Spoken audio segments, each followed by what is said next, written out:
I am Rosa Marie Pamatian and I'm going to continue the report about tax reform in the Philippines. During the former President Corazon Aquino, there was this what we called major tax reform in our country, Philippines. During her time, he worked on the introduction of VAT. Are you familiar with the word VAT? This is the value added tax.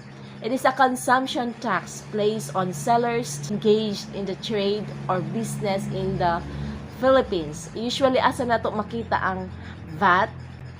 Pinsay nakakita ninyo VAT. Ang makita na to na siya sa resibo. What are the features of VAT?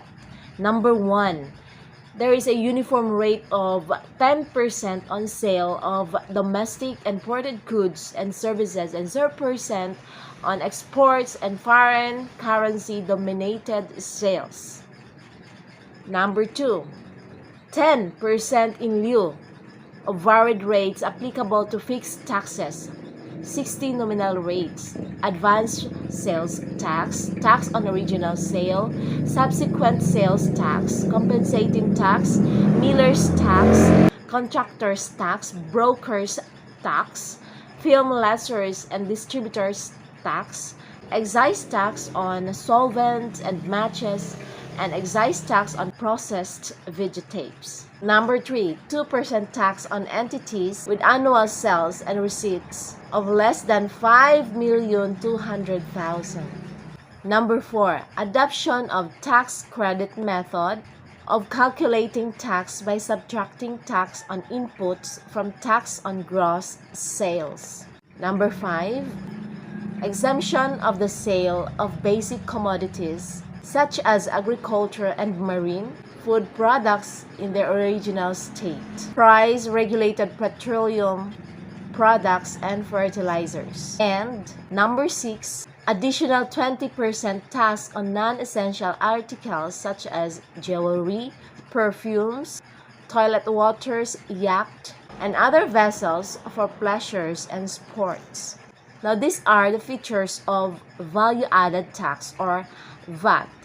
And this VAT was signed in 1986 and to put to effect in 1988. Along with the tax reform came the administrative reforms, such as the restructuring of the Department of Finance and its agency, the Bureau of Internal Revenue or BIR, through the Executive Order 127. During the administrative reform, there was this intensification of tax collection and tax audits. Computerization was introduced. So, mas madali na, dili na siya mano-mano, papel, ballpen. Mas madali na malocate or mas madali na may bawaan kung asa padulong ang mga kwarta or ang mga taxes sa mga tao. And because computerization was introduced, corruption was relatively reduced, which improved the trust in the BIR in general.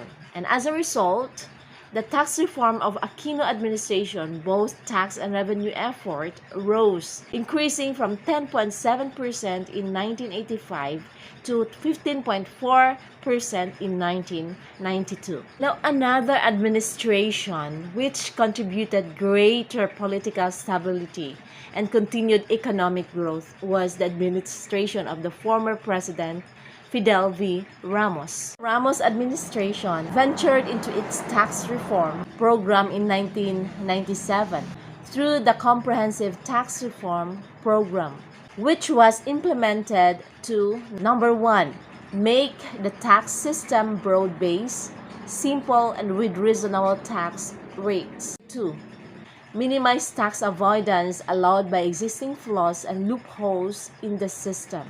Number 3, encourage tax payments by increasing tax exemptions levels, lowering the highest tax rates, and simplifying procedures. And number 4, rationalize the grant of tax incentives, which was estimated to be worth 531.7 billion pesos in 1994.